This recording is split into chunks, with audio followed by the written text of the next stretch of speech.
Assalamualaikum warahmatullahi wabarakatuh. Mga kababayan, inshallah Waalaikum subhanahu wa ta'ala, salam. wala pa tayong wala pa yung mga kapatiran natin, alhamdulillah na sumusubaybay sa ating programa. Mga kapatid, inshallah, antay lang po tayo ng konti. Bismillah. Sama si Abu Asim muli. السلام عليكم ورحمة الله وبركاته. مستكيف. Alhamdulillah. Alhamdulillah rabbil alamin, sallallahu wassalamu ala nabiyyina Muhammad wa ala alihi wa sahbihi ajma'in. Amma ba'd. Assalamualaikum warahmatullahi wabarakatuh. Ang lahat ng papuri ay kay Allah, nawa ang kanyang pagpapala ay kanyang ipagkaloob sa kanyang huling sugat propeta si Muhammad sallallahu alaihi wasallam, sampu ng kanyang mga pamilya, kasamahan at sa lahat ng mga tao nagpapatuloy ng kanilang mabubuting gawa hanggang sa huling araw. Mga kapatid, inshallah subhanahu wa ta'ala, napakinggan natin ang ilang kwento na tumutukoy sa katangian ng isang mabuting muslima, katulad ng isinalaysay natin nakaraan. At ngayon po, alhamdulillah, meron tayong kapatid, ito muli, si Abu Asim, magbibigay muli ng isang magandang kwento, kwento na kung saan talagang madudurog ang ating puso. Kahit ako, nung pinakinggan ko ito kanina, sabi ko dapat natin itong maibahagi sa mga kapatiran nating Muslim na Pilipino. Alhamdulillah, sapagkat may mga kwento na napapanahon, na hindi alam na nakakarami.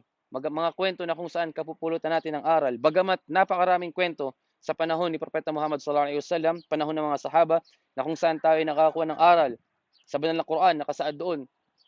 Napakaraming mga kwento roon na ginintuang aral, na tayo makakuha ng mga ginintuang aral. At si Abu Asim, inshallah subhanahu wa ta'ala, ayan po, magbibigay sa atin ng isang kwento tungkol sa isang babaeng Muslima, inshallah subhanahu wa ta'ala. بسم الله الرحمن الرحيم والصلاة والسلام على رسول الله وعلى آله وصحبه أجمعين.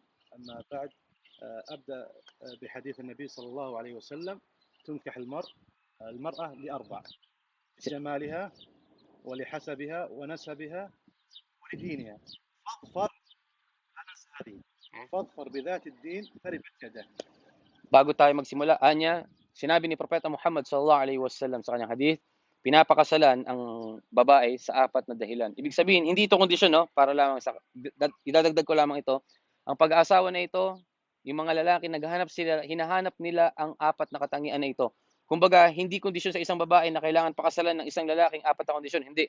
Ang apat na ito, dahilan kung bakit nag-aasawa ang mga lalaki. Ano po? Dahilan kung bakit sila nag-aasawa. Una, sa ganda ng babae, sa kanyang yaman, sa kanyang pamilya, ibig sabihin kilalang pamilya, at sa kanyang pananampalataya, sa kanyang reliyon. At sabi sa hadith ni Propeta Muhammad sallallahu alaihi wasallam, pakasalan mo ang babae na nagtataglay ng pananampalataya kay Allah, relihiyosa, sapagkat liligaya ka sa kanya at sasaya ka sa kanya. Huwag natin itong kakalimutan, sabi ni Abu Asim. فالحمد لله عندنا اليوم قصة جميلة جدا عن الزوجة الصالحة، وإن شاء الله كلنا سنستفيد من هذه القصة بإذن الله. Sabi niya, sa sandaling ito, meron tayong napakagandang kwento, magandang kwento, at inshallah lahat tayo ay makapulot ng aral. أي نعم. ففي أحد المشايخ الأثرياء تزوج زوجة هندية من الهند، زوجة صالحة، وهو من الأثرياء وكبير في السن. تزوج هذه الهندية سبحان الله وكان عمره متقدم. فكان اختيار هذا الزوج أن تكون صالحة حتى تخدمه في البيت. When, ay makan hada? هذا في الرياض.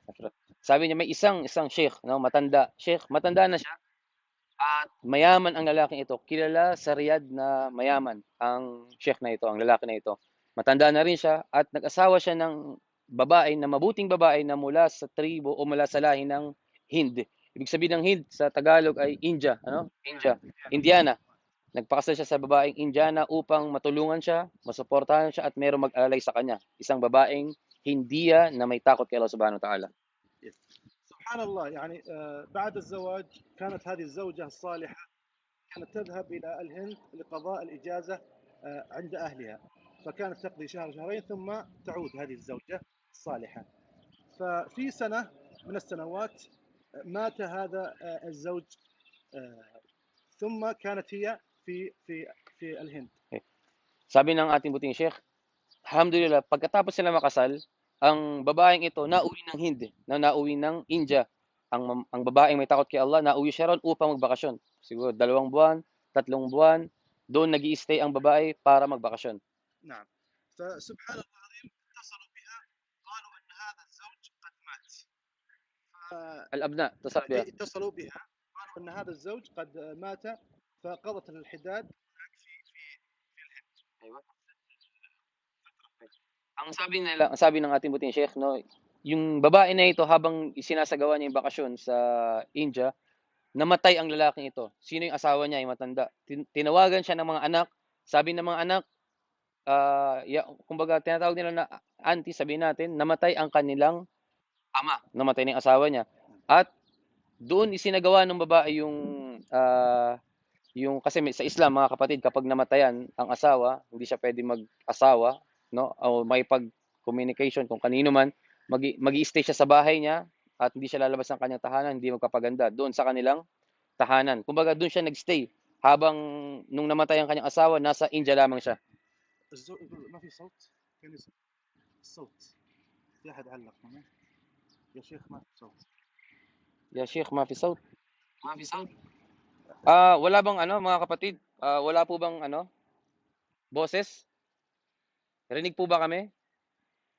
Alhamdulillah. Rinig po ba? Rinig po ba? Bago tayo magsimula, teka lang, mabakas yun. السلام عليكم. الصوت واضح؟ Maliwanag po ba yung ano, yung boses? Comment po, please, para masimulan na natin kwento. Meron. Ay, mawjud. Peace out. طيب الحمد لله. meron daw. Si Sister Jamila at Sister Haja. طيب وش القصة شيخ؟ واصل. نعم. نعيد. فسبحان الله العظيم اتصلوا بخالتهم فقالوا لها اطي أو تعالي بعد 3 شهور. عندما انتهت الفترة قالوا تعالي حتى نوزع الإرث، فقالت رفضت تماما لأنها كانت صالحة وزاهدة، فرفضت. حاولوا معها عدة مرات، لم توافق. Nung namatay na, ano po, after ng ilang buwan, mga 3 months, bada sa sa نعم. after ng 3 months, nung namatay ng kanyang asawa, ano po, nasa India ang babaeng ito, at ang mga anak, tinatawagan na sa auntie, punta po kayo rito, sapagkat gusto namin sa inyong ibigay ang mana. Ano po, dahil sa Islam, kapag namatay ang isang tao, halimbawa, lalaki o babae, at may mga kamag-anak siya, may mga kamag-anak na malapit sa kanya na obligado mapunta sa kanila ang mana. Tinawagan ang babaeng ito, ang mabuting babae na ito, upang ibigay sa kanyang mana, ngunit siya ay tumanggi. Sabi niya, ayoko. Tinanggihan niya at ayaw niyang kumuha ng mana. Ibig sabihin, sapat na sa kanya, kontento siya kung ano ang meron siya. Ayaw ng mana. فسبحان الله العظيم ذهبوا للمحكمة حتى القاضي يوزع الورث بينهم. فسأل أين الزوجة؟ قالوا هي لم توافق، حاولنا معها عدة مرات لكن سبحان الله العظيم لم توافق. فرفض القاضي، قال أنا لا أستطيع أن أقرر قرار واحد حتى تكون معنا في هذه الجلسة. Subhanallah. Ibig sabihin, mga kapatid, nung nasaan na sila, sa Riyadh ito nangyari, ano po, pumunta sila sa Qadi, ibig sabihin ng Qadi sa English ay judge o isang hurado, upang upang ipamigay sa bawat isa ang kanilang mana, yung magkakapatid. Ano po? Nung pumunta sila ron, sabi ng judge, hindi ako magsisimula, no, na ibigay sa inyong mga mana hanggat dumating dito ang babae. Ibig sabihin yung ang asawa ng inyong ama, yung Hindiya, sapagkat meron siyang karapatan, meron siyang mana na makukuha, ngunit tinanggihan ito ng Qadi, sabi niya, hindi ko ibibigay sa inyong mana hanggat makita ko at umattend sa ating pagpupulong ang babaeng ang asawa ng inyong ama. ممتاز. فسبحان الله العظيم بعد محاولة عدة جاءت هذه الزوجة فوزعوا الإرث. فسبحان الله العظيم ورثت هذه الزوجة ملايين. يعني حضرت في السعودية. حضرت يعني أيوة. بصعوبة، يعني كانت كارهة ولكن سبحان الله كان في خير. فحضرت وكان التوزيع نصيبها أو قسمتها ملايين. Subhanallah. نعم. Nung ano po, dumating na yung Indiana rito, yung sister natin na Indiana sa Saudi Arabia upang ibigay ang mga mana, ang nakuha niya pong mana, milyon-milyon na reals, no? Milyon po mula sa Saudi reals na salapi ang nakuha ng babaeng Indiana na ito, mabuting babae na ito na may takot kay Allah Subhanahu wa Ta'ala sa pagpupumilit ng mga kapatid. Ngunit alam natin mga kapatid, bago ito, ayaw niyang pumunta, ayaw niyang kumuha ng mana dahil napilitan at para rin sa kabutihan ng iba sa mga kapatid, sa anak nung Arabo, para sa kanila alang-alang umattend siya at ang nakuha niyang mana, milyong reals. Ano po? نعم. فسبحان الله العظيم أخذت المال وذهبت إلى الهند، إلى دولتها. فمكثوا هذا الأبناء تقريبا مدة سنة. فعندما ذهبوا إليها وجدوا أن بيتها متواضع. قالوا يا خالة. After 1 year mga kapatid, after 1 year, makalipas ng 1 taon, umuwi na ang after ng ng kadiya, po, after ng meeting nila, nakuha niya yung mana niya, yung milyong reals, at bumalik siya saan? Sa Hind. At after 1 year, pumunta yung magkakapatid sa Hind. Pagpunta sa Hind, bumunta sa Hind upang bisitahin ng kanilang tiyahin doon, yung asawa ng kanilang ama. At nung nakita nila yung bahay, normal na bahay lamang, maliit na bahay lamang, at wajaduha fakiran, yani. Ay, nakita nila yung ang kanilang tiyahin, parang mahirap ang kalagayan, no? Parang napakahirap, bagamat napakalaki ng kinita niya mana. Nakita nila yung bahay, simple lamang, at walang pera ang babaeng ito. فسبحان الله العظيم وجدوا أنها بيتها متواضع. قالوا يا خالة أين الملايين؟ قالت إذا أكلتم الوجبة الغداء سنذهب إلى حيث وضعت المال. Nung kumain na sila mga kapatid, kasi bisita, so pinakain ng kapatid natin na sisters, yung mga anak, tinanong nila, nagulat sila, saan yung kayamanan nyo? Yung milyong reals, bakit wala sa inyo? Nagtaka sila. Kasi yung bahay niya maliit lamang, tapos yung normal lamang yung bahay. Sabi ng babae, pagkatapos siya kumain, dadaling ko kayo kung saan ko dinala ang kayamanan. فسبحان الله العظيم هذه الزوجة الصالحة لم تنسى. سبحان الله.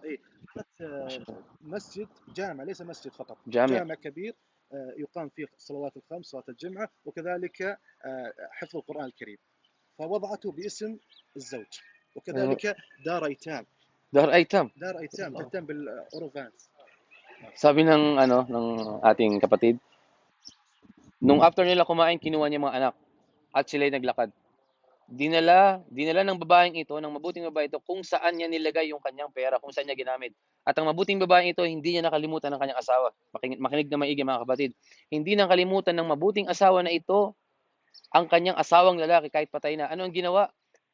Yung pera, saan niya ginawa? Nagpatayo siya ng jami'. Ang ibig sabihin ng jami', ito ay masjid na malaki.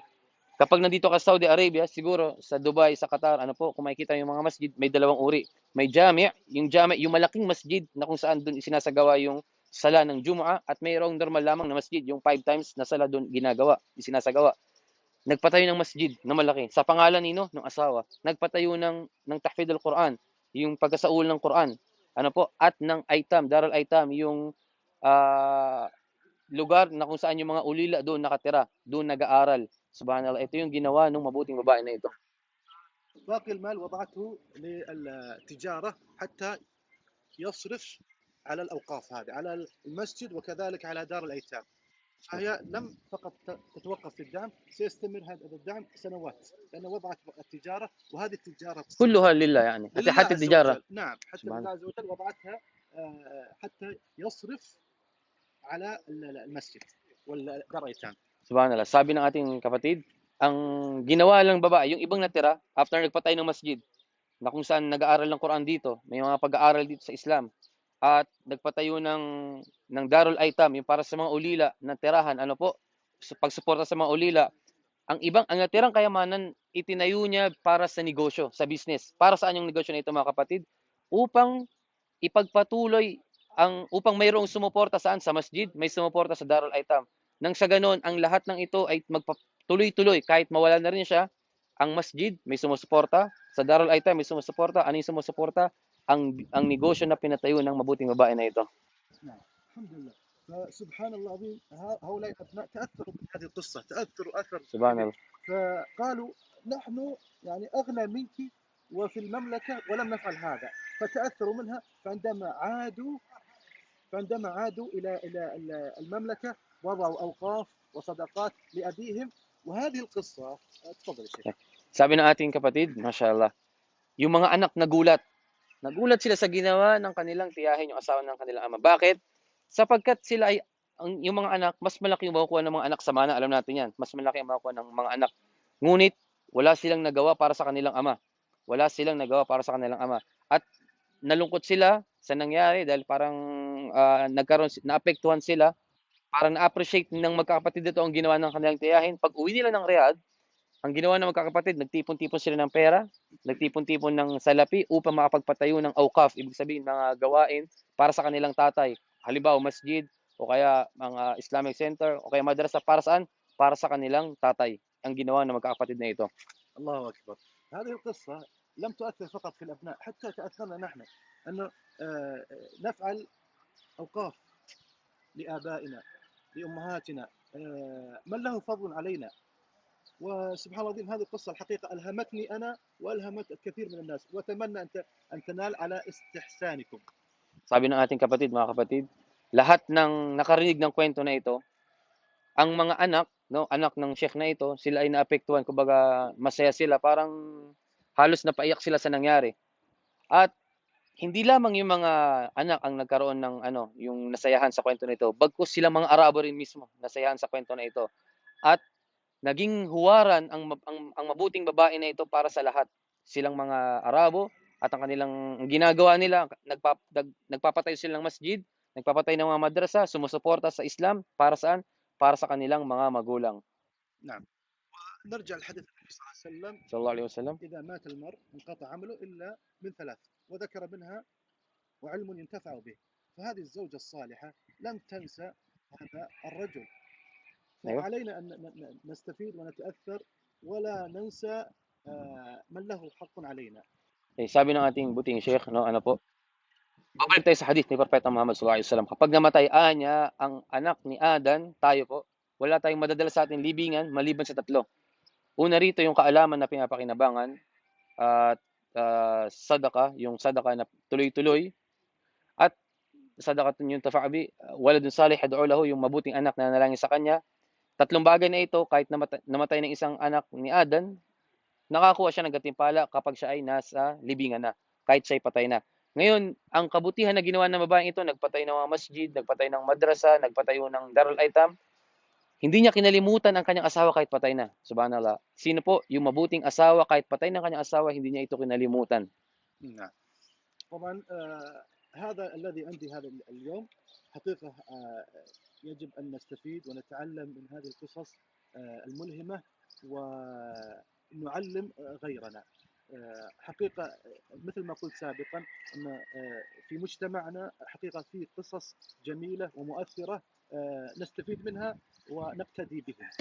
Sabi ng ating kapatid, ito ay iilan sa mga kasaysayan na nais kong ibahagi sa inyo dito sa Saudi Arabia, ilang mga kwento dito sa gitnang silangan na sila ay mismo nakakapulot ng aral at gusto niya ibahagi sa inyo sa mga susunod na pagpupulong natin, sa susunod na meeting natin. At inshallah, sumabaybay lamang tayo, no? Nabubulo na tayo. Sumabaybay tayo sa ating dito sa page natin at ibahagi po natin sa iba. Ibig sabihin, i-share natin ito upang malaman din ng iba, makakuha sila ng aral. Ano po? كذلك لازم يكون منهجنا نحن. الرسول صلى الله عليه وسلم يقول بشروا ولا تنفروا ويسروا ولا تعسروا. دائما نستبشر ودائما نظن أن الله عز وجل سيعطينا الخير ويعطينا الكثير، ولا نظن بالله عز وجل إلا الخير. دائما يكون المؤمن والمسلم متفائل حتى نرى هذا في المستقبل إن شاء الله قريب. Sabi ng ating kapatid, ang isang Muslim, ang isang mu'min, dapat sa kanya ay lagi nag-iisip na mabuti at hindi nag-iisip na masama. Dapat think positive siya dahil si Allah Subhanahu wa Ta'ala tinutulungan niya ang kanyang mga lingkod, ang kanyang mga alipin. Mag-isip lamang tayo ng mabuti at nang sa ganun maging panatag tayo sa ating buhay.